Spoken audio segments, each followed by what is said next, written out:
Okay, so here's a little twist on it, though. This was a 34-year-old woman born in China, came to the U.S., came to Arizona 6 years prior to her presentation. When she was 4 months pregnant, she started coughing up blood and was hospitalized. At that point, she tells me that her imaging showed a cavity, or cocci-serology was positive, and she went on amphotericin B, as would be appropriate for treatment of pregnancy, treatment of women who are pregnant with cocci, and her hemoptysis resolved. Following delivery, she's like, I'm done, I'm out of here, and wanted no treatment at all. And I just have some pictures here. This was the cavity that she presented to me with, and it might have looked slightly different when she first had her presentation. That's what it looked like later. So at 2 months, she started having hemoptysis 2 months postpartum. Her fluconazole then was started, and she had various doses, went up to 800 milligrams a day, but really didn't have a good response. Later, she was begun on voriconazole, and she still had, it was better, but not quite where we had hoped. And she did undergo left upper lobe and left middle lobe wedge resections. She got a little voriconazole after surgery, and her hemoptysis resolved. And you can see not there and didn't come back. So she was very happy. For a symptomatic cavity, optimal duration, don't know. Your options are fluconazole, itraconazole, or consider a surgical resection. Now, some people are highly motivated not to go to surgery, and I think that's fine. They'll stay on azoles for some time. Other people, no matter what you do, end up at surgery because you can't get them controlled. Okay, we've already talked about pregnancy and antifungals. Avoid the azoles. They are teratogenic in the first trimester, and that's a very good time for amphotericin B.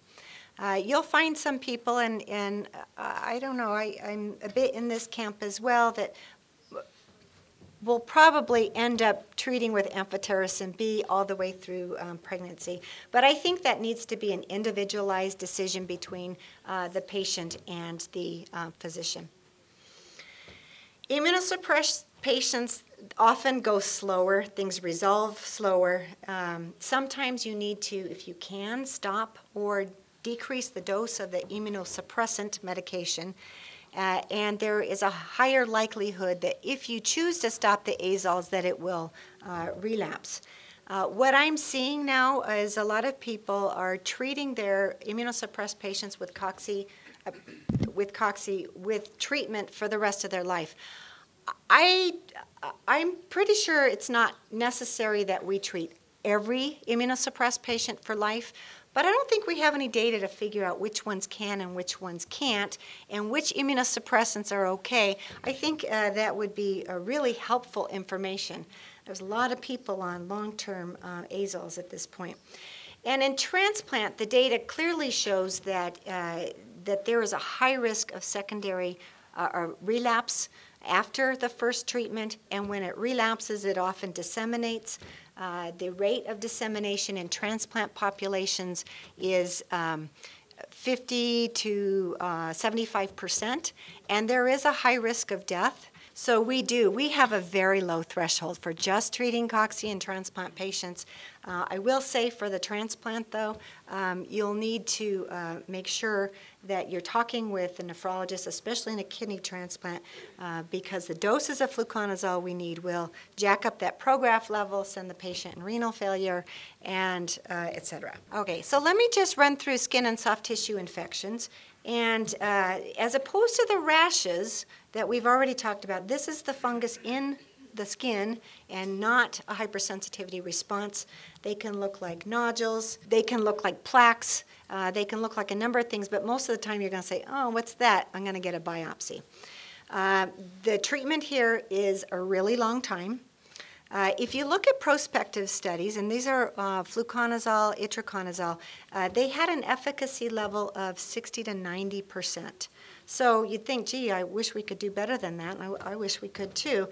Relapses are really common, and that's no matter if you have an immunosuppressed host or immunocompetent host, the relapses are common. So your options are fluconazole, itraconazole. You can do amphotericin. Most of the time they're not coming in with runaway infection.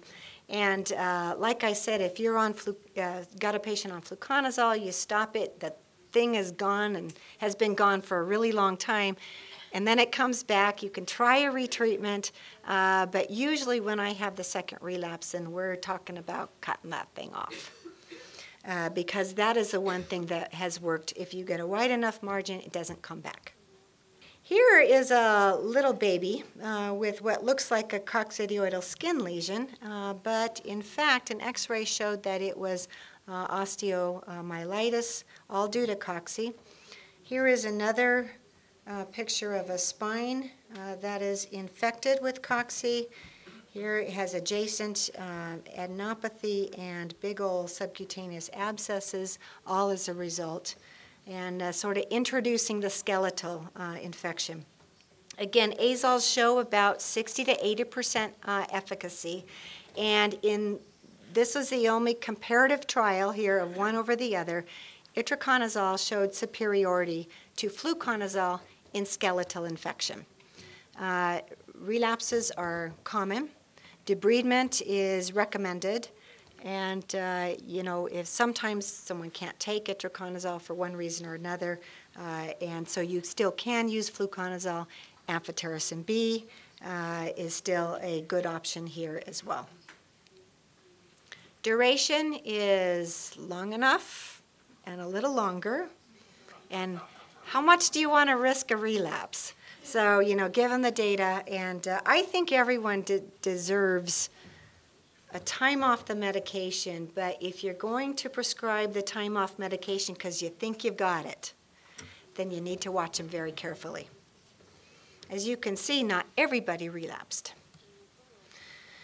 So finally, let me just touch on coccimeningitis. This entity is still one of those entities that studies have shown when you treat and you got everything controlled and you withdraw the azole, you have an 85% chance of relapse, which is really high. So nobody is recommending at this point to treat and then stop. This is not one of those times. We are counting this treatment for life. The workhorse in the standard antibiotic here is fluconazole, and though if you look at the guidelines, it may say start with 400 or higher and then go up if you need to. I think it is probably true that most practitioners are going with 800 and then with control maybe going down a little bit. 800 is still a fairly tolerable dose. You do have to follow these patients because there is a basilar meningitis. Over time, there could be some hydrocephalus complicating the illness, and they may need a shunt for that. Alternatives to the treatment, intrathecal ampho or a newer azole. So there are guidelines. They will probably be updated soon. I've given you the website where you can find it. Many infections, again, sorry, don't need treatment, but almost all the complicated or severe or disseminated ones will.